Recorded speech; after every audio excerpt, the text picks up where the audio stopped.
दोस्तों, हम हर हफ्ते आपके लिए एक दिल दहला देने वाली सच्ची घटनाओं से प्रेरित हॉरर स्टोरी लेकर आते हैं। तो अगर आप हमारे चैनल की कहानियां पसंद करते हैं तो चैनल को सब्सक्राइब जरूर करें और बेल आइकन दबाना मत भूलें। आज की कहानी हमें भेजी है हमारे सब्सक्राइबर आदित्य ने, और यकीन मानिए ये कहानी सुनकर शायद आज रात आप अपनी खिड़की बंद करके ही सोएंगे। मेरा नाम आदित्य है और ये घटना मेरे साथ पिछले साल दिसंबर में हुई थी। मैं और मेरे 3 दोस्त करण, निखिल और विवेक ठंड की छुट्टियों में उत्तराखंड के एक छोटे से हिल स्टेशन चोपटा घूमने गए थे।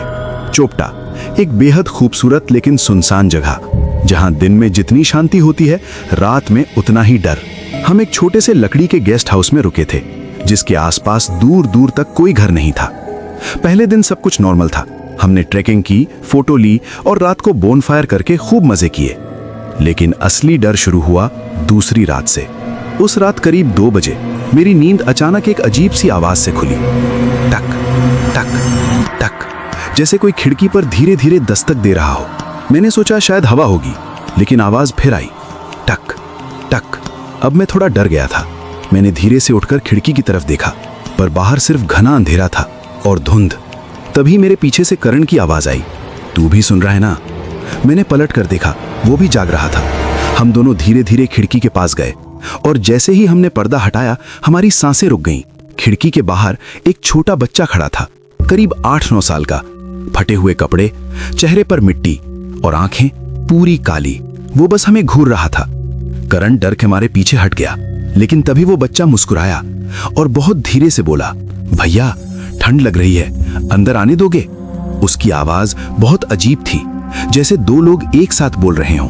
मैंने तुरंत खिड़की बंद करने की कोशिश की, लेकिन खिड़की अपने आप खुलने लगी, जैसे कोई बाहर से धक्का दे रहा हो। करण चिल्लाया, मत खोल मत खोल। हम दोनों पूरी ताकत से खिड़की बंद करने लगे और तभी वो बच्चा अचानक गायब हो गया। हम दोनों ने राहत की सांस ली, लेकिन असली डर अभी बाकी था। सुबह हमने ये बात निखिल और विवेक को बताई, लेकिन उन्होंने मजाक उड़ाया, तुम दोनों ने हॉरर मूवीज ज्यादा देख ली है। हमने भी सोचा शायद सपना होगा, लेकिन तीसरी रात सब कुछ बदल गया। उस रात हम चारों एक ही कमरे में सो रहे थे। करीब 3 बजे फिर वही आवाज, टक टक टक। इस बार चारों की आंखें खुल गईं। अब कोई शक नहीं था, कोई सच में बाहर था। धीरे धीरे विवेक खिड़की के पास गया और जैसे ही उसने पर्दा हटाया वो जोर से चीखा। हम दौड़कर उसके पास पहुंचे और जो हमने देखा वो आज भी याद करके रोंगटे खड़े हो जाते हैं। खिड़की के बाहर इस बार सिर्फ एक बच्चा नहीं था, बल्कि 4 बच्चे खड़े थे। चारों के चेहरे एक जैसे, चारों की आंखें काली और चारों एक साथ मुस्कुरा रहे थे। और फिर उन्होंने एक साथ कहा, अब तो खोल दो, हम 4 हैं, तुम भी 4 हो। विवेक जैसे किसी के वश में आ गया था। उसने धीरे धीरे खिड़की खोलनी शुरू कर दी। हम चिल्ला रहे थे, विवेक रुक जा, लेकिन वो सुन ही नहीं रहा था। जैसे ही खिड़की थोड़ी सी खुली, एक ठंडी हवा अंदर आई और कमरे की लाइट अपने आप बंद हो गई। अब पूरा कमरा अंधेरे में डूब गया।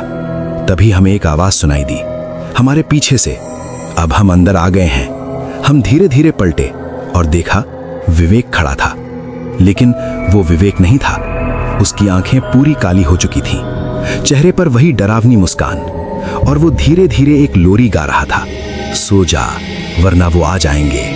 हम तीनों डर के मारे भागे कमरे से बाहर और पूरी रात बाहर ही बैठे रहे। सुबह जब हम वापस कमरे में गए, विवेक फर्श पर बेहोश पड़ा था। हम उसे तुरंत नीचे गांव के एक बुजुर्ग के पास ले गए। उन्होंने हमें देखते ही कहा, तुम लोगों ने खिड़की क्यों खोली? हम सब चुप हो गए। उन्होंने बताया कि उस इलाके में सालों पहले 4 बच्चे बर्फ में फंसकर मर गए थे और तब से वो रात में लोगों की खिड़कियों पर दस्तक देते हैं। जो उन्हें अंदर आने देता है वो कभी वापस पहले जैसा नहीं रहता। उस दिन के बाद हम तुरंत वहां से वापस आ गए। विवेक अब ठीक है, लेकिन आज भी हर रात वो नींद में वही लोरी गाता है। और सबसे डरावनी बात, कभी कभी उसके कमरे की खिड़की पर अब भी टक टक टक की आवाज आती है। तो दोस्तों, आपको ये कहानी कैसी लगी? क्या आप भी कभी ऐसी किसी अजीब घटना का सामना कर चुके हैं? अपनी कहानी हमें इंस्टाग्राम पर जरूर भेजें, लिंक डिस्क्रिप्शन में है। और अगर आपको ऐसी डरावनी कहानियां पसंद हैं तो चैनल MK स्टोरी हॉरर को सब्सक्राइब करना बिल्कुल मत भूलिए, क्योंकि अगली कहानी शायद आपकी हो सकती है।